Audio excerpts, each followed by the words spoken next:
Hey, heute soll es mal um die Wahrheit gehen. Ich habe hier verschiedene Zitate rausgesucht und ich möchte mal starten mit einem Einstein-Zitat. Wer die Wahrheit definieren will, der muss sich einen guten Schneider suchen. Und soweit ich das verstanden habe, meinte der Einstein das so, dass er sagt, also die Kunst eines Schneiders besteht ja darin, einen tollen Anzug zu machen. Und wenn dann der Kunde kommt, dann muss der Schneider den natürlich verkaufen. Und dann rafft er hinten den Anzug zusammen und vorne strafft sich der Anzug und sieht gut aus. Und der Kunde sagt, das passt.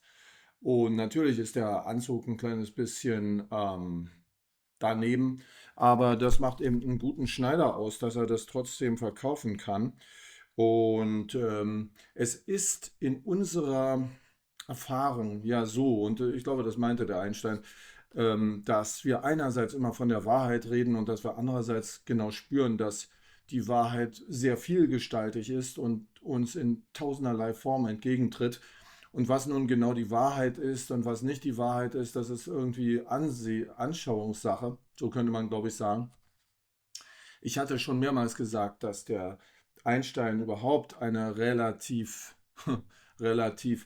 er hatte beispielsweise den Satz mal gesagt, dass es nicht völlig klar sei, dass die kürzeste Strecke zwischen zwei Punkten eine Gerade sei, und gefragt, wie er das denn meine, sagte er, dass es Völker in der Südsee gebe, die glauben, dass die kürzeste Strecke zwischen zwei Punkten eine geschwungene Linie ist. Und so gesehen geht also Einstein offenbar davon aus, dass letzten Endes die Wahrheit in der Betrachtung derjenigen liegt, die die Wahrheit definieren. Sie ist in uns.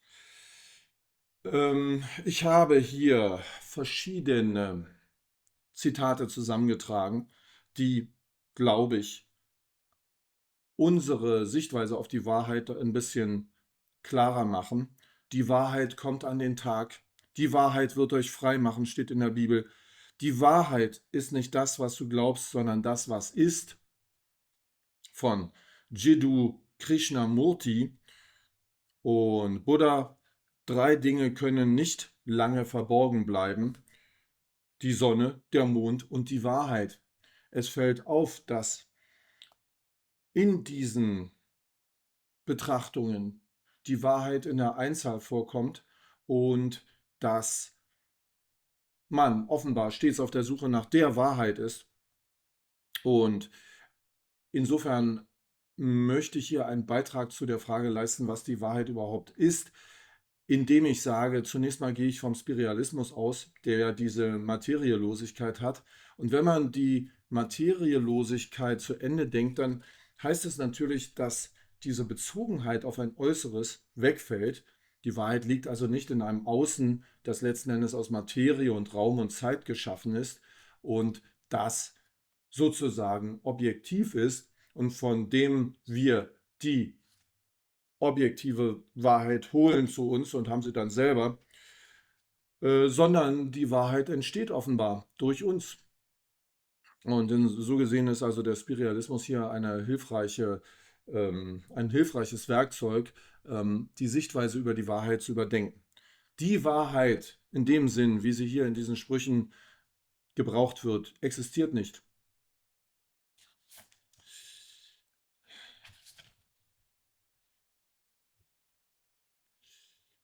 Es kann natürlich nichts anderes wahr sein als das, was wir denken, nicht wahr?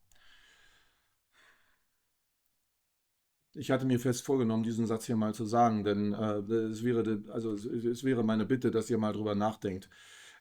Es hat eine Analogie mit dem, was ich mal früher sagte über die Dinge. Die Dinge sind immer das, was du denkst. Das ist also eine grundlegendes Verständnis des Spiritualismus. Und es ist schwer genug zu verstehen, das weiß ich von mir selber. Aber genau so ist es. Die Dinge sind immer das, was du denkst. Und die Wahrheit ist auch immer das, was du denkst. Und ich meine, auch in dieser Hinsicht kann man sich das mal überlegen. Die Wahrheit kann natürlich immer nur das sein, was wir sagen. Wir kommen also insofern wieder zurück auf das, was Einstein über die Südseebewohner sagte. Wenn die sagen, die kürzeste Strecke zwischen zwei Punkten ist eine geschwungene Linie, dann muss das für sie wahr sein. Und weitere Wahrheiten, die die Südseebewohner für sich entwickeln, werden von dieser Wahrheit, die sie formulieren, ausgehen müssen. Also im Spiritualismus haben wir ja nicht, was eine totale Analogie hat. Wir haben ja nicht das Universum, sondern wir haben die Ich-Universen, die in ihrem Zusammenspiel den Eindruck erzeugen, als gäbe es ein einziges Universum, weil wir das eben so materialistisch sehen. Wir könnten es spiritualistisch sehen, dann würden wir uns dessen gewahr, dass es viele Universen sind, aber bitte, wir haben meistens die materialistische Denkwelt vor uns. Wir haben im Spiritualismus auch ebenso wie wir die Universen haben, haben wir auch die Realitäten. Und diese Realitäten haben jeweils ihre Wahrheiten. Im Spiritualismus ist eben dies alles mit einer Mehrzahl verbunden und niemals eine Einzahl, was, wie gesagt, darauf zurückführt, dass wir dieses von uns getrennte Außen nicht haben, sondern wir haben den grundlegenden und grundsätzlichen Gedanken, dass das durch uns entsteht. Die Materielosigkeit bedeutet, dass die Realität wie ein Puzzle zustande kommt und wir selbst sind die Puzzleteile. Wir sind also nicht die gottähnlichen Beobachter eines von uns unabhängigen Außen. Ich habe das mal in eine Grafik gekleidet, wie uns die Wahrheit normalerweise gegenübertritt. In der ersten Grafik habe ich also so, wie wir die Wahrheit normalerweise sehen. Wir haben eine, wir haben eine Wahrheit und natürlich, weil die Wahrheit so wahr ist, sehen die allermeisten Menschen das genauso. Es handelt sich natürlich immer nur um eine Wahrheit in einer bestimmten Sichtweise. Stellt euch das so vor wie einen dreidimensionalen Raum und ich nehme jetzt einen Schnitt daraus und das ist eine zweidimensionale Fläche und auf dieser zweidimensionalen Fläche gibt es eine Wahrheit und diese Wahrheit, um die geht es jetzt hier. Also man könnte es auch sagen, mit dem Yin-Yang-Symbol oder der Weisheit Hegels Kampf und Einheit der Gegensätze. Also die Gegensätze gibt es immer nur in einer Einheit. Die Gegensätze gibt es nur oder die Wahrheit gibt es nur innerhalb eines bestimmten Themas und so weiter und so weiter. Also wir haben hier vor uns eine Wahrheit und natürlich sehen 100% der Leute das genauso und die Leute, das sind die Punkte in diesem Kreis und wir sehen zwei Punkte außerhalb des Kreises. Das sind natürlich die üblichen Spinner, die das irgendwie anders sehen müssen, aus irgendeinem Grund, den wir nicht kennen. Aber die 100%, das ist im Grunde so, wie wir denken. 100% der Leute sehen das so und wenn es irgendwen geben sollte, der davon abweicht, das muss ein Spinner sein. Ähm, Das ist die Wahrheit. Nun habe ich, es soll ja um die Wahrheit als Statistik gehen. Was daran ist Statistik? Wenn wir das aber mal so sehen, wie es ja eigentlich immer ist, dass wir sagen, zu einem bestimmten Thema gibt es verschiedene Wahrheiten. Beispielsweise die Wahrheit der Regierung und dann die Wahrheit der normalen Leute in einer bestimmten Gruppe und dann nochmal die Wahrheit der normalen Leute in einer anderen Gruppe. Dann haben wir also verschiedene Wahrheiten vor uns. Und ich habe das also hier symbolisiert durch im Wesentlichen drei Gruppen, die also insgesamt 80% ergeben und die fehlenden 20% sind quasi die zwischen den Kreisen sind und die sie irgendwie nicht entschieden haben und die jederzeit zu jeder Gruppe gelangen könnten. Das ist sozusagen, wie die Realität ja ist. Und wir sehen uns selber als Teil irgendeiner dieser Gruppen. Wir sind, wie wir selber wahrnehmen, Teil einer bestimmten Meinungsgruppe. Und das ist gemeint mit, die Wahrheit ist eine statistische Größe. Und wenn wir, und wir können dann beobachten, wie sich die Wahrheit wieder verändert, wenn also dann sich herausstellt, dass am Ende die Wahrheit der allermeisten zu einer bestimmten Richtung tendiert, das ist dann identisch mit unserer Auffassung, dass die Wahrheit immer an den Tag kommen muss. Also das, was dann am Ende die Wahrheit ist, das kommt dann in irgendeiner Weise sozusagen zustande durch Abstimmung. Es handelt sich immer um eine Wahrheit innerhalb einer bestimmten Logik. Und nun in der dritten Grafik stelle ich das dar, dass sich zwei Gruppen zu einer Wahrheit zusammenfinden. Und es bleibt natürlich wie üblich, es bleiben die Spinner übrig, die irgendwie eine andere Meinung vertreten und nicht diese. Denn wie gesagt, wir haben ja das Narrativ, es wäre eine Wahrheit vorhanden und es muss also am Ende eine geben und die kommt durch dann Abstimmung zustande. Ähm, durch diese Materielosigkeit wird also die Frage, was ist die Wahrheit, auf eine andere Art beantwortet, als sie normalerweise beantwortet werden kann innerhalb des Materialismus. Nämlich auf die Art und Weise, dass man sagt, die Wahrheit ebenso wie die Realität kommt durch uns zustande. Die Wahrheit ist etwas, das im Grunde innerhalb eines, einer Logik wirksamer ist als etwas anderes. Das heißt, etwas, was nicht, nicht im eigentlichen Sinn vollkommen wahr ist oder so. Es hat aber den Anspruch, wirksamer zu sein. Beispielsweise, wenn man das, wenn man das sieht, dass man sagt ja zum Beispiel immer, die Geschichte ist immer die Geschichte der Sieger.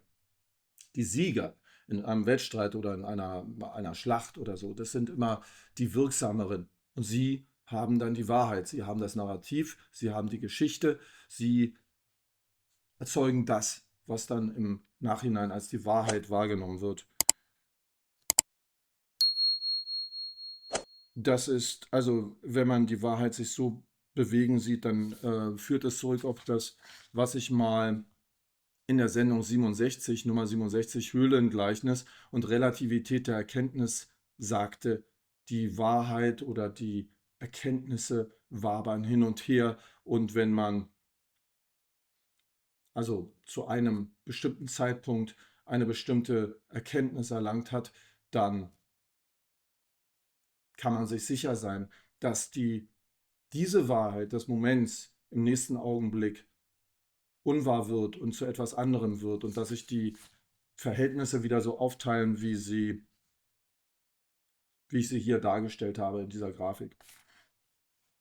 Der kleine Kunstgriff zum Verständnis ist also der, dass wir uns selber als die Erzeuger von Wahrheit ansehen und so gesehen als statistische Größe.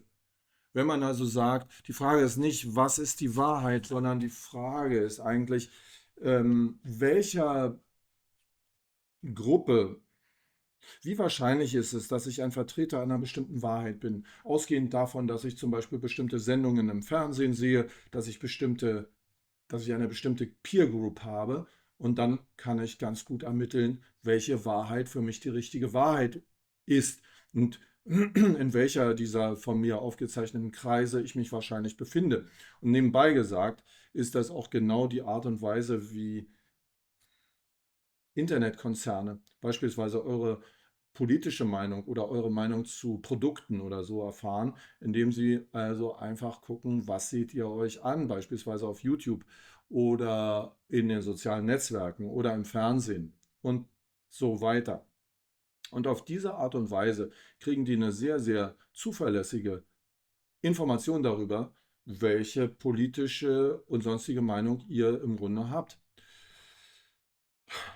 Und so kann man das von sich aus auch mal sehen. Und normalerweise denkt man sich wahrscheinlich, man hat also die Wahrheit für sich. Die Dinge sind immer das, was du denkst. Du suchst die richtige Wahrheit für dich und glaubst sie zu haben. Das ist also der Begriff der Wahrheit in der Einzahl. Und wenn man sich also selber als das statistische Element sieht, dann wird es, glaube ich, klarer, was gemeint ist mit, die Wahrheit ist eine statistische Größe. Ich hatte mir noch ein Beispiel überlegt, also woran man das sehen kann. Also beispielsweise die Wahrheit, dass Kolumbus Amerika entdeckt hat, wurde ja dann abgelöst durch eine Sichtweise, in der man sagte, ja, eigentlich haben ja die Ureinwohner Amerikas, also die sogenannten Indianer, diesen Kontinent entdeckt. Und dann später kam noch raus, das war innerhalb meiner Lebenszeit, vorher war das, glaube ich, gar nicht bekannt, dass die Wikinger in Kanada siedelten, lange bevor Kolumbus da war. Und sie hatten dann diese Siedlungen wieder abgebrochen, denn sie konnten dort wahrscheinlich gegen die Indianer nicht bestehen und sind dann wieder weg. Also kurz gesagt, die Wahrheit, diese eindeutige Wahrheit an sich, Kolumbus hat Amerika entdeckt im Jahre 1492. Das ist dann aufgelöst worden durch eine andere Wahrheit, und so kann man sich das Hin und Her der Wahrheiten einfach bildlich vorstellen, denke ich. Ich hoffe, dass ich in Bezug auf die Wahrheit hier einiges Wissenswerte vermitteln konnte aus der Sicht des Spiritualismus, der ja alles ein bisschen anders sieht.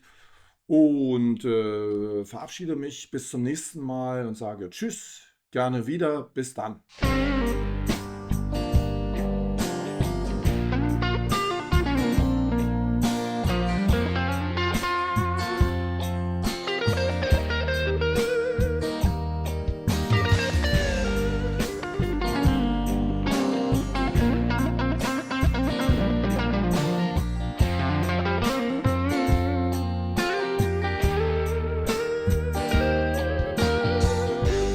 I can take your anger, baby. I can hold your pain. In a night full of thunder and sideways rain.